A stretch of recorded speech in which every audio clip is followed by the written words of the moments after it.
너무 많아서 옛날에 저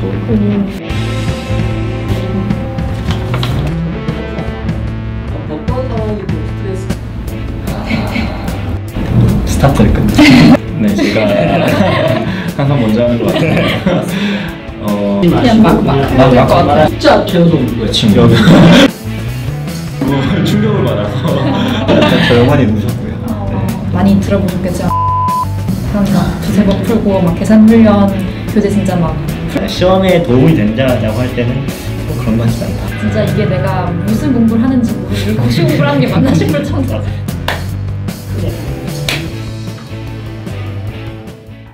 저는 현재 7기 외교관 후보자이고요. 지금은 그 대변인실 공보팀에서 실습 연습을 하고 있습니다.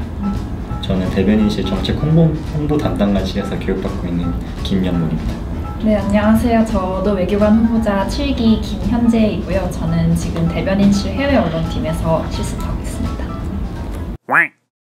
네, 초반에는 뭐 막연하게 외국 돌아다니는 거 좋고 외국어 공부하는 거 재밌어서 이렇게 공부를 하다가요.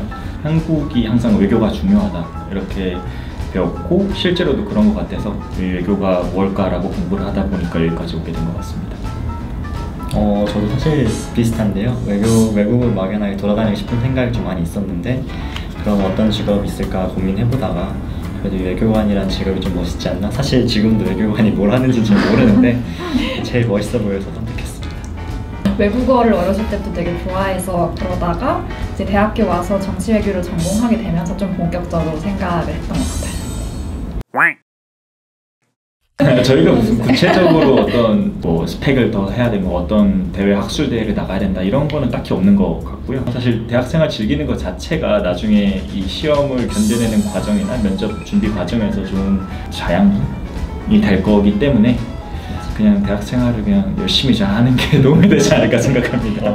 사실 이 시험에 직접적으로 도움이 된다고 하는 스펙이나 이런 거는 하나도 없고 응시 요건만 채우면 그 이후로는 절대적으로 시험 점수가 중요하지 내가 무슨 뭐 어떤 대외 활동, 무슨 봉사 활동 많이 했다라는 건 조금도 반영이 되지가 않기 때문에 제가 이런 거 물어보는 후배들한테 제일 많이 해주는 조언이 이런 대외 활동 할 시간에 사실 공부를 한 잔 더 하는 게 학국에 제일 도움 된다는 뭐 하지 말라는 건 아니지만 만약 시험에 도움이 된다고 할 때는 꼭 그런 것 같진 않다 이렇게 얘기하고 싶습니다. 사실 교환학생 경험을 되게 추천해주고 싶은 게 저는 싱가포르에 갔었는데 거기서 뭔가 내가 이 외국 생활을 하는데 좀 잘 맞나 진짜로? 그리고 또 외국 친구들 사귀는데 내가 좋아하는가? 약간 이런 걸 진짜 체험해 볼 수 있어서 좀 내가 외교관으로 적성이 맞는지를 확인해보고 싶으시다면 교환학생을 가는 걸 추천을 드립니다. 싱가포르 갔다 오고 처음 알았어요. 진짜? 뭐야? 왜 몰랐어? 교환학생 해봤고요. 저희 교환학생 안 해봐서 추천을 못하겠어요. 질문은 제가 대답할 수 있을 것 같은데요. 아무래도 시험 특성상 정치외교학 전공인 분들이 제일 많긴 한데 하지만 당장 저희 기수만 보더라도 뭐 상경계열, 어문계열, 심지어 이제 이공계열까지 있기 때문에 전공에 따른 뭐 그런 큰 편차나 유불리가 있는 것 같진 않고 사실 시험 내용이 전공자들한테도 어려운 내용이 많고 뭐 경제학 전공을 했다고 해서 경제를 잘하는 게 아니듯이 정말 빨리 합격한 분들 중에 뭐 외교학 전공 아닌 분들도 많이 있고 해서 이 전공에 따라서 너무 불리하다고 생각하거나 겁먹지 않았으면 좋겠다는 생각이 있습니다. 사실 정말 저도 준비할 때 정말 궁금했던 게 이걸 몇 년 해야 붙을 수 있을까 이거였는데 원치 않는 답변이겠지만 저는 이 평균 수험 기간을 계산하는 게 일단은 큰 의미가 없다고 생각하는데 그 이유는 사실 평균을 산출하기가 정말 어려운 게 저희 기수를 예로 드리자면은 짧게 공부한 친구들 1년 안에 합격한 동기도 있지만 반면에 이제 7, 8년 이상 공부하고 합격한 케이스도 있어서 이게 딱 몇 년이 평균이다라고 말씀드리기가 되게 어렵더라고요. 근데 굳이 계산을 해본다면 대략 한 3년 정도 공부하고 합격한 케이스가 제일 많은 것 같아서 하나 참고사항으로 말하면 좋을 것 같고 제가 이 질문 나올 때도 꼭 해주는 조언이 몇 년 안에 합격하겠다라고 하는 것보다는 내가 합격할 수 있는 수준에 도달할 때까지 공부하겠다 이 마음가짐이 좀 더 중요한 것 같아서 그거를 좀 참고하면은 이 시험을 공부하는데 좀 더 도움이 될 것 같습니다. 고등학교를 외고를 나와서 아마 원하시는 답변이 아닐 수도 있기는 한데요. 그래도 저는 이제 대학교 수업 내에서도 이제 제1금과 관련된 수업들을 계속 들으면서 그거를 잊지 않으려고 노력을 했었습니다. 네. 중국어 하는 사람들은 대부분 비슷해요. 저는 외교관 후보자 선발 시험 보기 위해 응시해야 되는 6개 언어 중에서 제가 일단 읽을 줄 아는 게 한자밖에 없더라고요. 그래서 학원도 중국어가 제일 많고 중국어가 시험도 제일 자주 열려서, 예를 들어서 불어 같은 경우도 제가 듣기로는 시험이 연간 2회 정도밖에 없어서 한 번 놓치면 또 반년을 기다려야 되는데 중국어는 거의 매달 있기도 하고, 또 학원도 워낙 많고 해서 뭐 노하 없고 학원에서 속성으로 봤습니다. 저는 뭐 추가해서 말씀드리고 싶은 거는 굉장히 노출을 많이 시켜야 되는 것 같아요. 그래서 저희도 지금 이제 제2외국어 공부하다가 실습 와 있으니까 다 까먹고 이랬거든요. 그래서 까먹지 않도록 계속 반복해주고 하는 게 중요한 것 같고, 제2외국어 선택할 땐 주로 고등학교 때 했던 거를 많이 갖고 가는 것 같아요. 아침에 신문 읽는 게 사실 그 당시에는 되게 재밌거든요. 공부와 관련되지 않은 모든 것들이 그 당시에는 재밌어요. 아침에 신문 읽는 게 사실 도움도 되는 거기 때문에 추천을 드리고요. 자기 합리화로 갈 수 있어서 위험할 수도 있겠지만 집에 가서 좀 쉬는 게 아마 좀 더 도움이 되지 않을까 생각을 합니다. 대학교 다닐 때는 뭐 아르바이트, 대외활동, 동아리 이런 거 워낙 많이 하고 좀 활동적인 걸 좋아했어서 이 고시 공부하기 전에는 한 번도 책상에 하루 종일 앉아 있어 본 적이 없는데, 처음으로 이렇게 오래 앉아 있어 보니까 뭔가 몸도 진짜 아프기 시작하는 것 같고 너무 힘들더라고요. 그럼에도 불구하고 이게 내가 좀 귀찮거나 정말 하기 싫은 순간에도 책상 앞에 있는 게 꼭 앉아 있겠다라는 그런 습관을 들이는 게 그 마음가짐 차원에서는 제일 중요한 것 같습니다. 뭐 하루 엄청 몰아서 해서 되는 것도 진짜 아니고, 하루에 최소한 뭐 몇 시간은 하겠다라는 그런 꾸준함이 가장 중요한 것 같습니다. 그것과 관련해서 저는 하루는 무조건 쉬어야 된다고 생각을 하거든요. 내 공부 계획은 망가질지언정 쉬는 계획은 무조건 지킨다는 마음으로 하루는 무조건 쉬는 게 체력적으로 장기적 레이스니까 도움이 되지 않을까 생각합니다. 고시하면서 지킨 딱 하나 원칙, 일주일에 하루 쉰다. 그거는 어딘 적이 없어. 제가 피셋을 한번 떨어져 봐서 제가 큰 도움이 될지 모르겠는데요.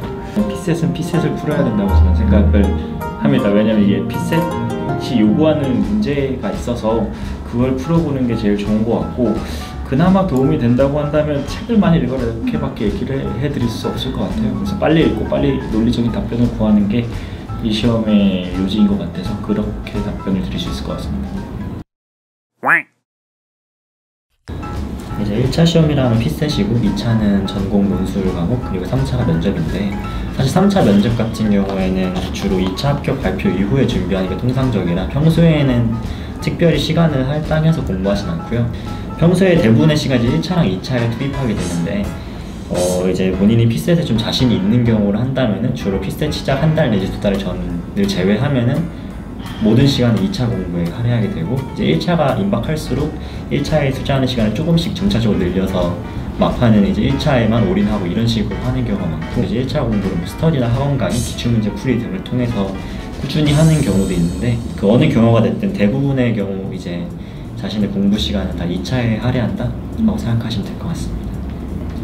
저는 피셋을 못해서 굉장히 극복하려고 많이 노력을 했어요. 그래서 이게 이 방법이 유효했는지 잘 모르겠는데, 저는 2차 공부할 때도 진짜 계속 피셋을 조금씩 했거든요. 그래서 그 막 많이 들어보셨겠지만 비타민 한 두세 번 풀고, 막 계산 훈련 교재 진짜 막 풀고, 진짜 이게 내가 무슨 공부를 하는지 모르고 고시 공부를 하는 게 맞나 싶을 정도로 좀 약간 이상하게 약간 좀 빨리 읽는 습관도 길러보려고 좀 되게 조금씩이라도 하려고 했던 것 같아요. 저는 사실 스터디가 도움이 더 될 것 같다고 생각하는데요. 왜냐면은 내가 쓰는 답안의 형식이 반드시 정답은 아니고, 내가 너무 막변할 때 다른 친구들의 답안이 굉장히 큰 도움이 되는 경우가 있거든요. 그런 것들을 통해서 나의 단점을 상대방 글의 장점으로 보완을 한다는 차원에서 스터디가 도움이 됐고, 그리고 스터디가 운영됨으로써, 그러니까 혼자 할 때는 되게 안 써보게 되거든요. 그러니까 머릿속으로만 그려보고 대충 이런 식으로 써야지라고 생각을 하게 되는데, 스터디를 하게 되면 실제로 써서 교환을 해야 되게 돼서 훨씬 더 도움이 되지 않았나 싶습니다. 저도 스터디를 추천해드리고 싶은데, 특히 국제정치학 과목에 있어서 추천을 해드리고 싶어요. 되게 하나의 답이 있는 과목이 아니라서 다른 친구들 거 보면서 많이 배웠고, 또 저는 이렇게 다른 친구들 답안에서 잘 쓴 부분 이렇게 찍어서 집에 가서 다시 써보고 이런 경우도 있었거든요. 그래서 배부도 좋았고 한 가지 약간 좀 주의해야 될 것 같은 점은 저는 그래서 스터디를 뭘 하지 해서 찾다가 찾는데 시간을 좀 많이 보냈어요. 그래서 인터넷에서 막 이 스터디 저 스터디 찾아보고 막 바꿨다가 막 이래서 거기에 괜히 시간을 쏟으면 안 되니까 뭐 하나 잘 맞는 게 있으면 쭉 가고 좀 그러면은 어디 이렇게 계속 이렇게 찾으려고 하지는 않고 그래야 될 것 같아요. 너무 많아서 옛날에 좋은 것들이 많아요. 진짜 너무 많은데요. 과목마다 좀 특성이 다른데 예를 들어서 국제정치학 같은 경우에는 뭐 이제 인강을 듣는 분도 계시고 안 듣는 분도 계시지만은 제일 중요한 거는 많이 읽어보는 거가 중요한 것 같아요. 그래서 그게 학원 강의로는 이제 유명하신 분들은 신입 강사랑 정원준 강사 두 분이 있는데 둘이 성향이 진짜 다르기 때문에 샘플 강의 들어보고 약간 자신의 성향에 맞는 강사를 택하는 게 중요할 것 같고 그 외에 좀 유명하다고 하는 교재들은 이건 약간 예시에 불과하긴 한데 뭐 약간 이근욱 교수님 왈츠 이후라든지 박재현 교수님 국제정치 패러다임 오철구 교수님 현대국제관계 이론과 한국, 김일구 교수님 세계외교사, 하영선저 변환의 세계정치, 이근욱저 냉전, 김정석저 낙엽이 지기 전에 등등 사실 책이 정말 많아요. 이걸 제가 사실 다 정독했다고 하면 거짓말이긴 하겠지만 다 빌려보긴 했거든요. 그래서 국제정치학은 사실 공부를 시작하시면 또 여기저기서 추천 교재들 많이 들을 텐데 제가 지금 말한 것들 플러스 알파로 좀 이것저것 많이 읽어보시는 게 좋을 것 같고 강의도 필요하시면 특히 저 같은 비전공생들은 사실 좀 심사하다 보니까 한두 개쯤은 또 챙겨 듣게 되는 것 같아요. 다른 과목도 덧붙일 게 있네. 본인이 경제학을 말씀해 주시죠. 제가 또 경제학 경제학은 반대로 막 여러 가지 책을 읽는다라기보다는 경제학이라는 과목이 크게는 미시경제학, 거시경제학 그리고 국제경제학 세 개라는 또 이 과목으로 좀 쪼개서 나누어 볼 수가 있는데 미시경제학 같은 경우도 유명한 책이 굉장히 많거든요. 미시경제학이 됐든 거시경제학이 됐든 국제경제학이 됐든 각각 이제 한 권의 교과서를 잡아서 그거를 자신의 베이스 캠프로 삼고 그걸 통해서 기본 원리를 익힌다라고 생각하신 다음에 거기에 이제 덧붙여서 아무래도 학원 강의를 좀 많이 활용하게 되는 것 같아요. 경제학 같은 경우도 뭐 유명한 강사님들은 김진욱 강사님, 황종일 강사님, 그리고 윤지훈 강사님 이렇게 계신데 마찬가지 다 강의 성향이 많이 다르셔서 본인에게 좀 맞는 분을 샘플 강의 통해 선택하시면 될 것 같고 본인이 선택한 그 베이스 캠프인 교과서와 그 인터넷 강의 그리고 그 강사님의 문제집 이렇게 한 세트로 구성이 되는 것 같습니다. 네, 제가 항상 먼저 하는 것 같아요. 제가 이 공부를 시작하게 된 것처럼 한국이 당면한 외교 과제들이 되게 많고 외교가 굉장히 중요한 나라인 만큼 그거에 조금이라도 보탬이 되고자 하는 외교관이 되고자 꾸준히 노력을 할 거고요. 그 수험 공부를 하는 친구들에게 해주고 싶은 말은 이게 운칠기삼이라는 말이 계속 나와요. 아무리 공부를 해도 운이 나쁘면 떨어지더라. 그 떨어졌다고 해서 그게 뭐 그 사람이 실패자다 이런 것도 아니고 뭐 누구나 많이 떨어지는 시험이니까 그거에 대해서 너무 자책감을 갖지 말고 계속 뭔가 또 하고자 하는 마음이 있다면 계속해서 공부를 하고 그러다 보면 좋은 결과 분명히 있을 거라고 저는 생각을 합니다.